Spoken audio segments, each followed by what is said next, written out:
크리스마스 시즌이 되면 우리가 메리 크리스마스 이렇게 하면서 인사를 하죠. 메리 크리스마스의 뜻은 즐거운 성탄절을 보내라는 의미입니다. 메리가 즐겁다는 뜻이잖아요. 그래서 메리 크리스마스 하면 즐거운 성탄절 되세요 이렇게 인사하는 거죠. 그리고 크리스마스 하면 그 상징적인 그 색깔은 그 붉은색이죠. 기쁨과 열정을 상징하는 붉은색입니다. 그런데 혹시 블루 크리스마스라고 들어보셨어요? 블루 크리스마스라는 말이 있습니다. 블루 크리스마스는 온 세상이 기뻐하는 이 시즌에 오히려 크리스마스 때 더 깊은 우울감, 상실감을 겪는 분들을 위한 말입니다. 왜 그러냐면 사랑하는 가족을 먼저 떠나 보내신 분들, 그다음에 연인과 헤어진 분들, 그다음에 가족이 있지만 여러 가지 이유 때문에 가족과 함께 보낼 수 없는 분들, 이런 분들은 크리스마스가 오히려 더 힘들다고 합니다. 그래서 이 기간을 그런 분들을 위한 그 말이 블루 크리스마스입니다. 이날은 사랑하는 사람의 빈자리가 더 크게 느껴지는 날이에요. 우리가 사는 세상에는 기쁜 메리 크리스마스, 빨간 크리스마스, 레드 크리스마스도 있지만 슬픈 블루 크리스마스도 공존합니다. 근데 놀랍게도 2000년 전에 첫 번째 크리스마스 때도 그랬습니다. 마리아와 요셉에게는 천사들이 막 찬양하고 영광 돌리는 모습을 듣고, 그 다음에 동방박사들이 와서 경배하고 정말 영광스러운 날이었지만 바로 어떤 일이 있었죠? 슬픈 일이 있었습니다. 비극과 통곡이 있었습니다. 오늘 본문은 이 성탄절의 어두운 그 이면을 가감없이 보여줍니다. 당시 유대의 왕이었던 헤롯 왕은 자신의 왕권을 지키기 위해서 예수님을 죽이려고 합니다. 헤롯 왕은 메시아가 새로운 왕이 태어났다는 얘기를 동방박사들로부터 얘기를 듣고 그러면 그 아이를 죽여야겠다 이렇게 결심하죠. 근데 헤롯 왕이 어떤 왕이냐면 자기 와이프, 그 다음에 세 아들들까지 죽인 사람입니다. 자기의 그 왕권에 위협이 되는 인물이 있으면 자식이고 처자식이고 뭐고 다 그냥 제거하는 사람이었어요. 그런데 예수님이 태어났다는 소식을 들었을 때 그는 당연히 제거하려고 했죠. 근데 예수님이 어디 있는지, 누가 새로운 왕인지 모르니까 어떻게 하죠? 2살 아래 갓 태어난 모든 사내 아이들을 다 죽이라고 명령합니다. 신학자들은 이때 베들레헴 인근에서 태어난 사내 아이들이 한 20명에서 30명은 있었을 거라고 합니다. 그러니까 성탄의 이 기쁜 시즌만 우리가 기쁘다는 그런 생각을 하지만 그 이면에는 그 첫 성탄절에는 20명, 30명 정도 되는 그 부모들이 통곡을 한 날입니다. 그래서 2장 18절에 이런 말씀이 있어요. 라마에서 슬퍼하며 크게 통곡하는 소리가 들리니 라헬이 그 자식을 위하여 애곡하는 것이라. 이게 무슨 얘기냐면요, 라마라는 장소는 그 이스라엘 백성들이, 그 유다 백성들이 바벨론 포로로 끌려가기 전에 집결했던 장소예요. 그래서 이 사람들에게는 가장 슬픈 비극적인 아픔이 있는 그런 장소예요, 라마는. 그리고 라헬이 왜 나오냐면 라헬은 그 유대인들의, 이스라엘 사람들의 국민 엄마 같은 사람으로 여겨졌어요. 굉장히 상징적인 인물이에요. 그래서 이게 무슨 뜻이냐면 라헬이 무덤에서 바벨론 포로로 끌려가는 후손들을 보며 통곡한다는 그런 표현이 있었습니다.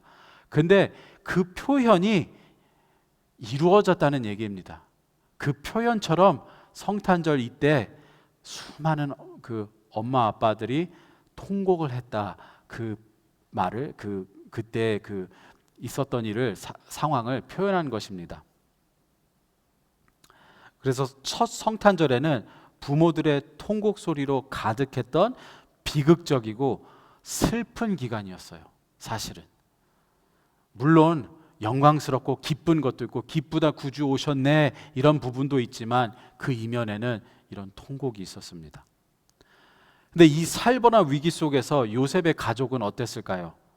예수님은 태어나자마자 축복받는 왕자로 자란 게 아니라 살기 위해서 국경을 넘어야 했던 난민이 되었습니다.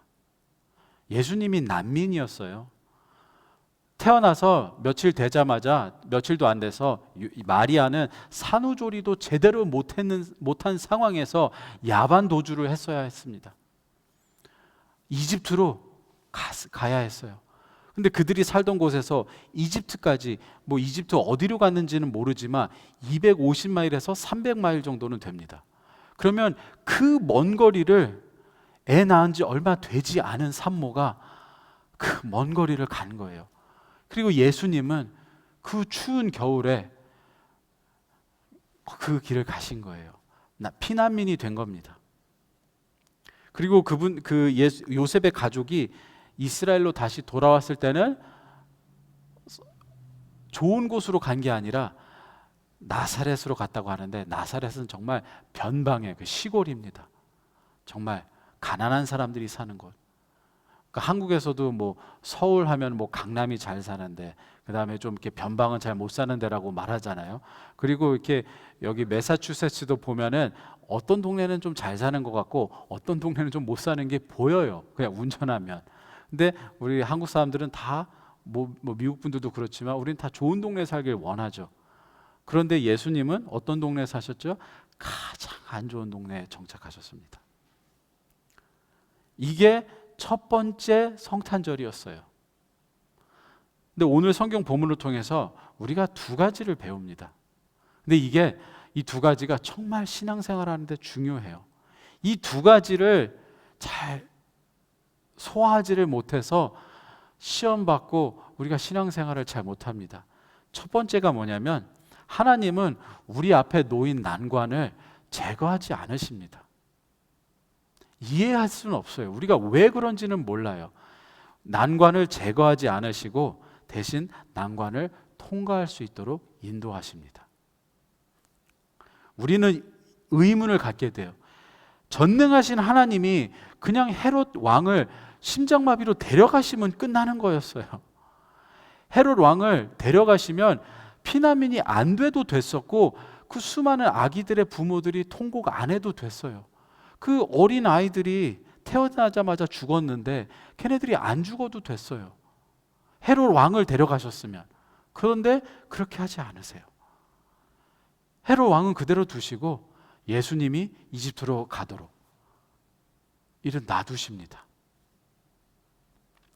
당장 헤롯을 제거하는 게 아니라 피할 길을 마련해 주십니다. 그리고 시간이 흘러 헤롯이 죽었지만 문제는 끝나지가 않았어요. 헤롯의 아들이 왕이 되었습니다. 산 넘어 산입니다. 이때도 하나님은 헤롯의 아들을 제거하시는 게 아니라 헤롯의 아들을 피해서 변방에 가서 살라고 하십니다. 난관을 제거하지 않으세요. 피하게 하세요. 살 길을 마련해 주세요. 그런데 우리도 마찬가지예요. 우리가 원하고 예상하는 방법은 아닐지라도 하나님은 우리를 인도해 주십니다. 제가 최근 기독교 방송 새롭게 하소서 아시죠? 저 정말 유명한 그 기독교 방송이에요. 제가 기독교 그 방송 새롭게 하소서에서 한 간증을 들었습니다. 근데 이 간증은 우리가 보통 생각하는 간증이랑은 많이 다릅니다. 이 간증을 하신 분은 헬스 트레이너면서 체육관을 운영하시는 관장님이에요. 그런데 우리가 보통 간증이라고 하면 불치병이 낫거나 교회가 막 폭발적으로 부흥하거나 아니면 망하던 사업이 갑자기 막 대박 나서 성공하거나 이런 간증을 우리가 간증이라고 생각을 해요. 그래서 일이 잘 되면 영광을 돌리는 게 우리가 생각하는 간증이고, 우리가 듣고 싶은, 우리가 전하고 싶은 간증이에요. 그런데 제가 얼마 전에 들은 간증은 그런 간증이랑은 전혀 달랐어요. 근데 내용이 뭐였냐면, 이분이 강남에서 성공한 헬스 트레이너였습니다. 그래서 예전에는 연예인들도 찾아와서 배우들도 와서 운동을 배우고 몸을 만들었다고 합니다. 근데 이분이 강남에서 체육관으로 성공을 해서 이제 집에 가사 도우미까지 이제 고용할 수 있는 위치가 되었어요. 근데 그 가사 도우미 어느 교회의 그 권사님이셨는데 그분이 전도하셔서 우리 교회에서 전도 대회가 있는데 꼭 우리 교회에 오세요 이렇게 초청하셨어요. 그래서 그분이 교회를 나가게 되셨어요. 원래 불교 신자였는데 어머니도 불교 신자였고 이분도 불교를 그 절에 가서 기도하신 분이었는데 그 가사 도우미의 전도를 받고 교회를 가셨어요. 그리고 나서 교회를 이제 매주 참석해야겠다 이제 결심을 하시고 이제 교회를 이제 다니면서 이제 와이프도 같이 다녔다고 합니다. 이 와이프는 모태 신앙이라서 교회에 대해서 굉장히 잘 알고 남편이 다닌다고 하니까 이제 부부가 같이 교회를 매주 가서 섬기기 시작한 거예요. 그리고 이 헬스 트레이너 분은 이제 교회에서 전도사까지 됐대요. 그리고 이 와이프는 찬양팀에서 섬기는데 거기서 문제가 생겼습니다. 인생의 가장 큰 시련이 닥쳤습니다. 어느 날부터 와이프랑 찬양 사역자랑 같이 보내는 시간이 많아지더래요. 그리고 결국 어떻게 됐냐면 찬양 사역자와 와이프와 바람이 난 거예요. 그런데 더 웃긴 거는 와이프는 나이가 50살이에요. 50대예요. 50세고 찬양 사역자는 30살이라고 합니다. 근데 20살 나는데 둘이 이제 눈이 뒤집혀 가지고 바람을 피기 시작한 거예요. 근데 이분은 교회에다 얘기하면 피해가 될까 봐, 왜냐하면 그 목사님이 그 교회 밑에 지하실에 있는 성가대실에서 헬스 트레이너 체육관을 운영하라고 성가대실도 이렇게 배려를 해주셨대요. 그래서 거기서도 사업을 해서 목사님에게 피해를 주기 싫어서 아무 말도 안 하고 혼자 그냥 가만히 있었던 거예요. 그런데 와이프가 돌아올 때까지 기다리는 거예요. 그런데 와이프와 그 찬양 사역자는 오히려 더 뻔뻔하게 바람을 피는 거예요. 그래서 바람 피지 말라고 정신 차리라고 하면 오히려 와이프가 화를 낸다고 합니다. 그리고 아이들은 유학을 보내버려서 더 자유로운 몸이 돼서 바람을 피는 거예요. 그래서 담임 목사님에게 말씀을 드렸고 그 담임 목사님이 그 찬양 사역자의 아버지한테 말씀드려서 우리 얘 좀 정신 차리게 합시다 이렇게 한 거예요. 그래서 그 찬양 사역자의 아버지는 죽이네 사네 이렇게 하면서 말리려고 했지만 말을 안 들어요. 그리고 1년의 시간이 지났다고 합니다. 그래서 더 이상 어떻게 할 수가 없어서 아무리 기다려도 와이프가 돌아오지 않아서 그냥 이혼하고 그 교회를 떠났다고 합니다. 근데 이게 간증의 끝이에요. 이게 내용이 끝이에요. 우리가 생각하는 하나님께서 기적적으로 나타나셔서 그 불륜을 저지르지 못하도록 막아주시지도 않고 와이프가 돌아오도록 가정이 회복되는 얘기도 아니고 하나님이 이 헬스 트레이너가 너무 마음고생이 심해서 복수해 주신 것도 아니에요. 그냥 그들은 그냥 그들끼리 그리고 이분은 교회를 떠나셨어요. 그래서 사회자가 물었습니다. 어떻게 이런 아픈 이야기를 방송에서 할 용기를 내셨습니까? 이렇게 물어보니까 이분이 이렇게 대답을 해요. 저도 회복하고 싶습니다. 하나님이 여전히 제 삶을 인도하고 계심을 느끼고 싶습니다. 이렇게 얘기했어요. 그리고 이런 일을 겪어도 잘 살 수 있다는 것을 보여주고 싶었습니다. 그리고 제가 방송에 나옴으로 이제 사람들이 다 본인에 대해서 알잖아요. 그래서 본인도 이제 딴 길로 못 가고 잘 살 수 있도록 이제 본인 자신에게 더 이제 그 책임감을 주기 위해서 방송 출연했다고 합니다. 이게 간증의 끝이에요. 우리가 생각하는 형통은 불륜이라는 게 있지 말았어야 됐어요. 무신론자가 불교 절에 다니던 사람이 교회에 열심히 사역해요. 그러면 사업도 잘 되고 가정도 행복한 거를 당연히 우리는 원하죠. 바라죠. 그런데 교회에 열심히 참석하고 봉사했더니 와이프가 찬양 사역자랑 바람이 나요. 그리고 아이들을 위해서 가정을 지키기 위해서 참았지만 오히려 새벽 예배에 나와서 기도했대요. 그리고 자신들이 바람피는 게 하나님의 뜻이라고 이런 얘기를 했대요.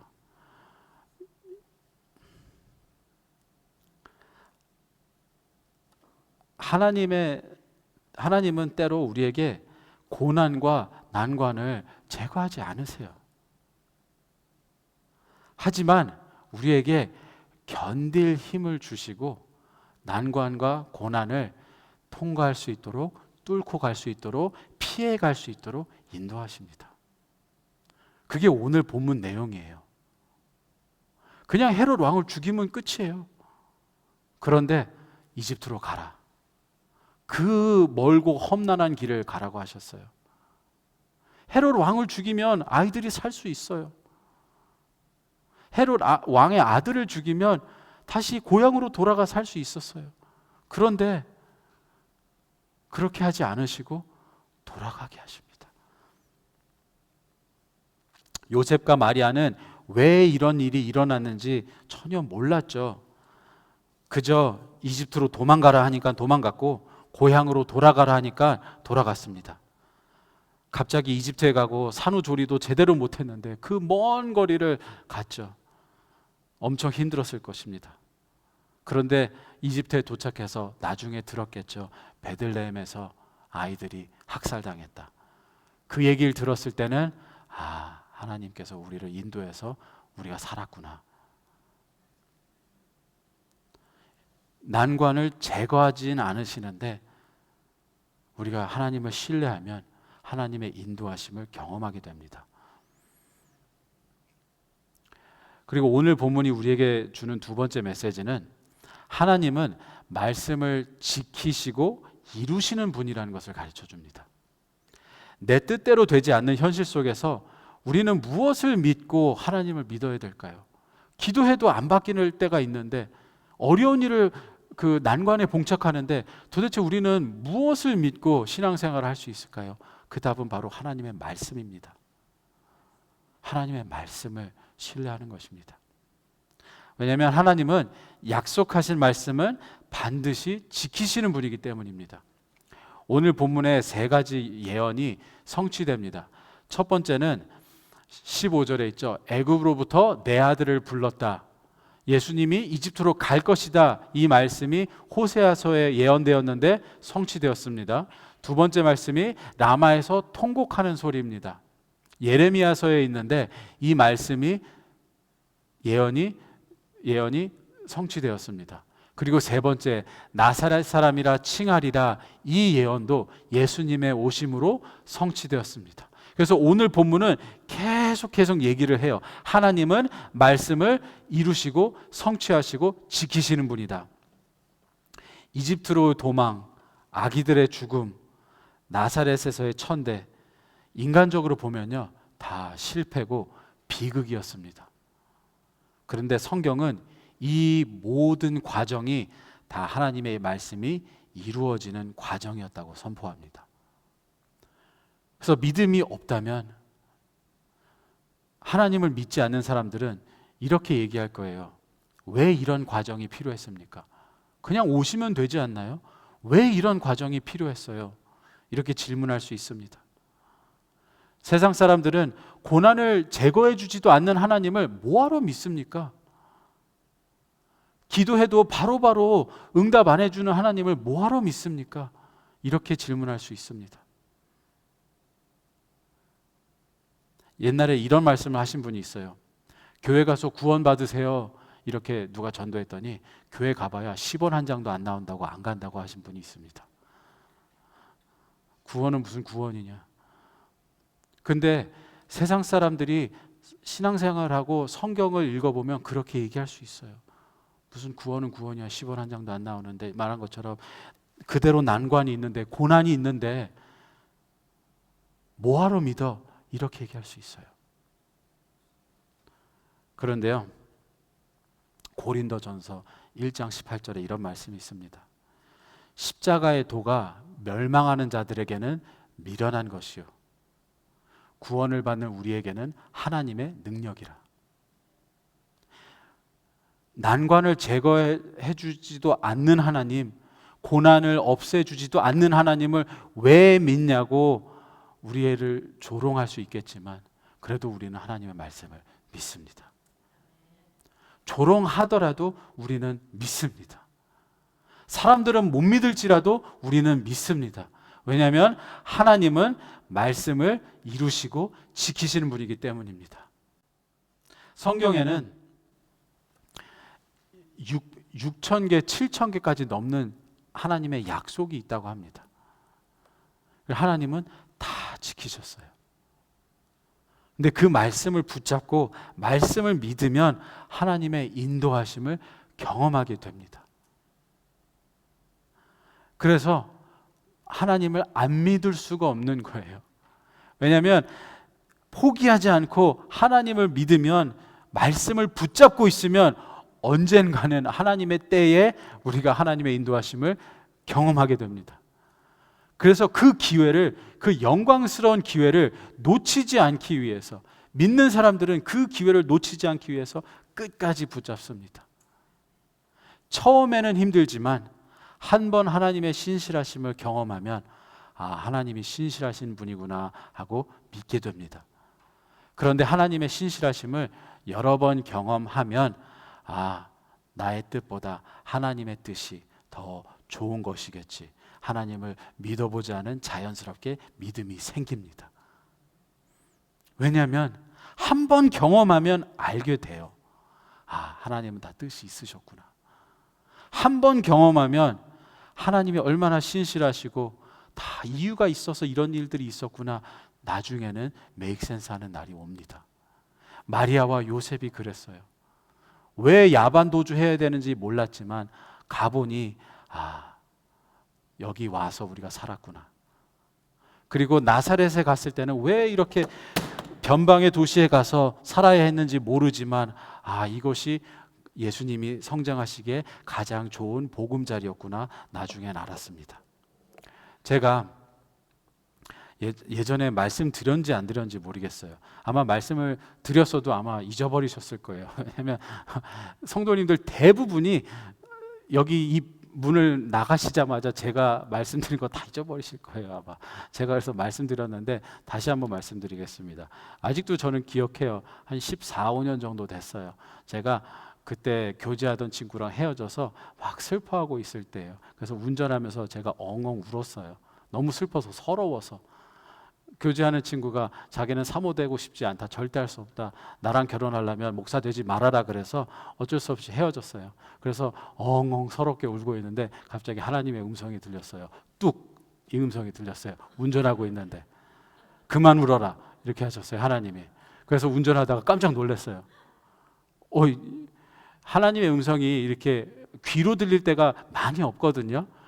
저도 이렇게 하나님의 음성이 귀로 들릴 때가 이렇게 5손가락에 들어요.